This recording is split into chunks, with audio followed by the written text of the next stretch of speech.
Good morning, Dan and Amy, and FBI Director Jim Comey before the Senate Judiciary Committee yesterday. Some proper recalling of the events prior to the 2016 election in response to Hillary Clinton's lamenting about how Jim Comey derailed her presidential ambitions. So some of it was good to reset the table on the letter that was issued 10 days out and the evidence that was learned that prompted that public disclosure about Uma Abedin having classified information on her computer and not previously disclosed and sending it to her husband to quote unquote print out. Yeah, I mean, that's what I learned yesterday too, and a lot of us, that he printed out the material and had it ready for her so that she could hand it over to the Secretary of State, Hillary Clinton. So I'm sure along the way he read some of those emails, don't you think? Something David French pointed out would have landed anybody in the military either with a dishonorable discharge or in jail. And these guys walk because here's the second part of Comey's testimony yesterday. Yeah. It was resuscitating this intent matter that wasn't met. No prosecution. Yeah, he said it was no criminal intent. No prosecution of Hillary Clinton because no intent. You have to establish intent. No prosecution of Uma Abedin because there's no intent. You have to establish intent, except you don't. That's the problem with Comey's argument. And the person who's been writing most persuasively and specifically about this through the entire last 18 months is Andy McCarthy, a former federal prosecutor and columnist, contributing editor at National Review, nationalreview.com. And he has opined on these matters over the last couple of days as well. So let's get Andy's view. Andy McCarthy joins us now. Andy, thanks for being with us again. Appreciate it. Dan and Amy, how are you? Good. So why don't we start with the intent matter, because even while I think Comey did an appropriate job resetting the scene from last October, he still clings to intent as the legitimate reason he declined referring Hillary Clinton for charges, declined pursuing a prosecution against Huma Abedin. Yeah, I think his intent argument has been specious from the beginning for two reasons. First, even if he were correct about the statute, which he's totally blatantly incorrect, there's mounds and mounds of intent evidence in this case. There's enough intent evidence that any prosecutor would be salivating to take a case like this to court, knowing that Hillary Clinton was going to try to run with, I didn't know, defense. We're talking about, a Yale-educated lawyer who's been in government for years and years, starting with being an aide on the Watergate Commission, for whom classified information runs through her entire career in one way or another. That is, understanding the protocols about handling it, including the fact that when she was in the Senate for a number of years, she was on the Armed Services Committee at a time when the nation was at war, and access to intelligence was a staple of her job. Then she also signed a form saying that she had gotten the training, which she probably didn't need, given that by that point in time, when she became secretary, she was already a sophisticated consumer of intelligence reports. So, the notion that she didn't know and didn't understand that, given the nature of the Secretary of State's job and the immersion of classified information matters that entails, that when she systematically set up a communication system to do all of her State Department work on the homebrew server, that inevitably classified matters would end up on the server, is ridiculous. So it's kind of like this whole thing about how they had to they reopened the investigation because they found the Huma Wiener emails, and they were hoping that because some of those were the BlackBerry emails that right before she went over to the homebrew system, that maybe on the BlackBerry emails there would be something solid about what her intent is. As I've written, that's like saying that you don't have enough evidence to prosecute a heroin distribution case if you find a bag of heroin in the guy's house.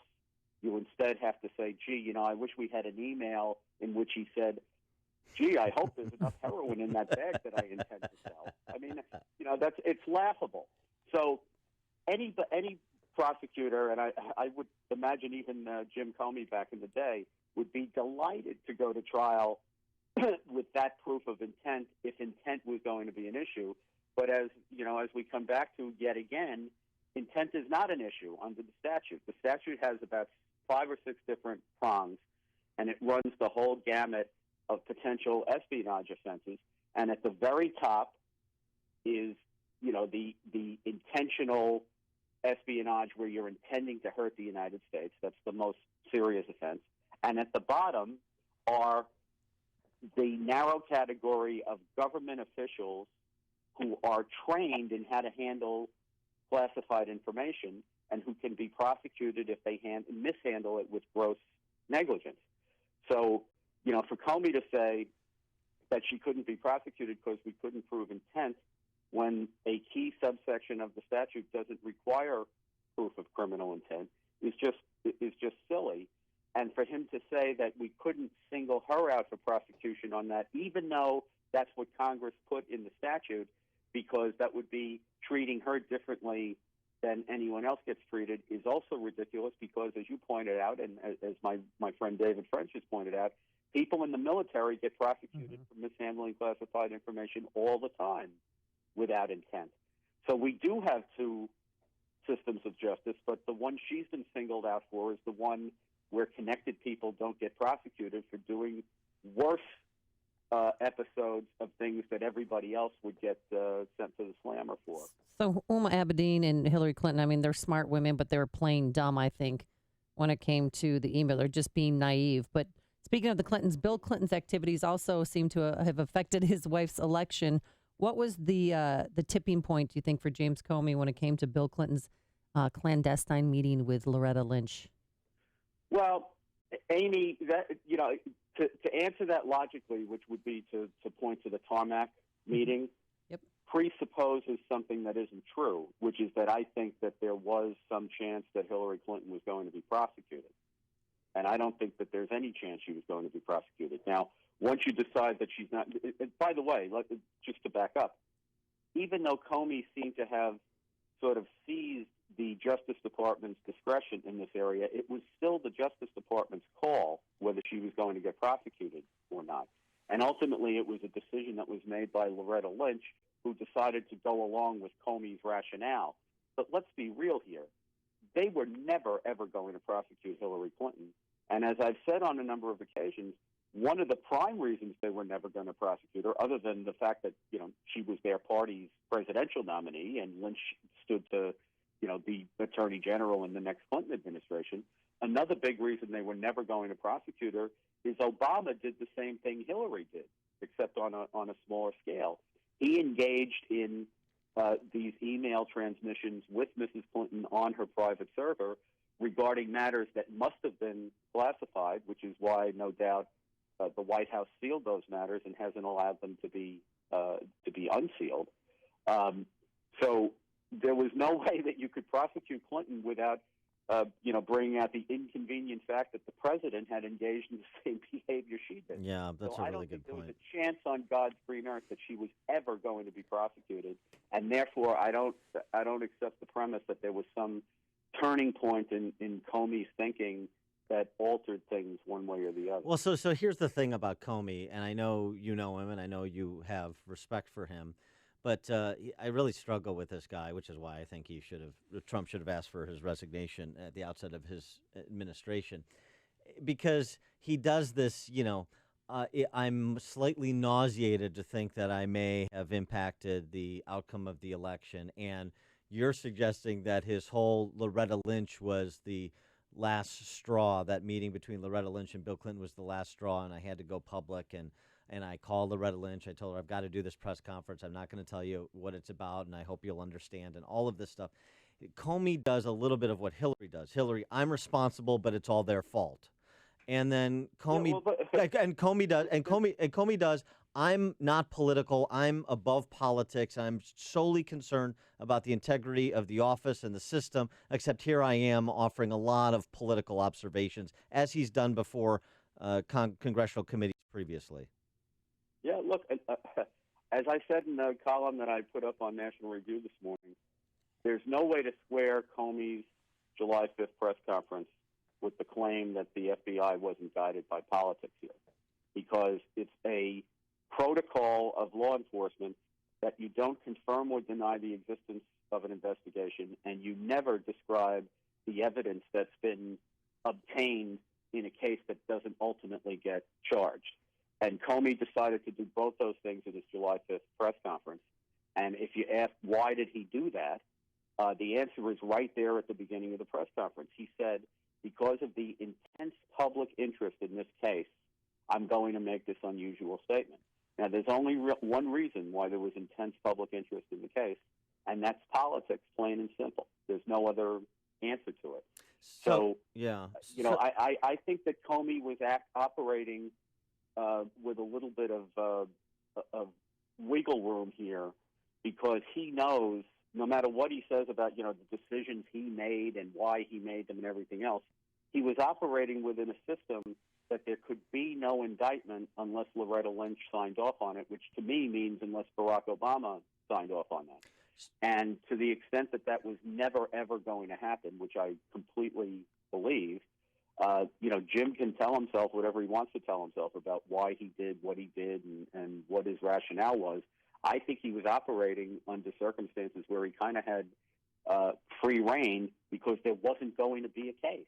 Well, so let me ask you this. So about the evidence that he discovers, and he said yesterday before the Senate Judiciary Committee, look, what would you have me do effectively? I've learned of this, and then I went public so that people knew and could follow along, and I was transparent. And then by Sunday, because of our technical wizardry, we had reached a conclusion that there was no more scrutiny required, and then I notified everybody of that as well. So if you're saying there was never going to be a prosecution, then what's he even doing with this look at Huma Abedin's computer and the communications between her and her husband with classified information?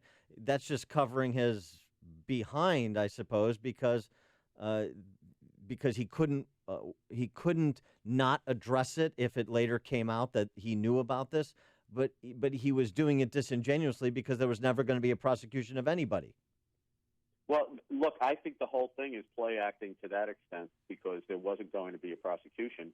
But the fact is they were doing a separate investigation of Weiner for this misconduct that had absolutely nothing to do with the Clinton case. But because there was going to be discovery in that prosecution, it was eventually going to come out that the FBI and the Justice Department had possession of these additional emails. So certainly they were going to have to look at them one way or the other. But to buy Comey's rationale for this, you have to buy, which I don't, this whole idea that they needed the Huma emails to try to get that over the hump as far as Clinton's intent was concerned. And to me, that's just laughable. I mean, they had plenty of intent evidence. I'm not going to go through it all again. And as you point out, they didn't need to prove intent. They only needed to prove gross negligence. So the whole thing, to me, is a farce. Well, is there any chance that down the road maybe Huma Abedin could be charged with a crime? I think it's unlikely, Amy, only because, number one, I don't see any appetite in the Trump administration to get this case rolling again. And secondly, the more remote we get from it, there's a 5-year statute of limitations for most federal crimes. Mm-hmm. Mrs. Clinton's been out of the State Department since, 2012, right? Yeah. So, we're now talking about, we're already about 5 years removed from when all this happened. And the longer they wait, the more stale it becomes. The statute of limitations kicks in, and then they can say, well, it's too late to bring charges. Well, so our only hope is that Weiner's buns are in prison at some point. Oh! Thank you very much. Funny? Thank you. All right, he's Andy McCarthy, former Chief Assistant U.S. Attorney, contributing editor at National Review. Andy, thanks so much for joining us. Appreciate it. My pleasure. Thanks so much. And he joined us on our turnkey.pro answer line.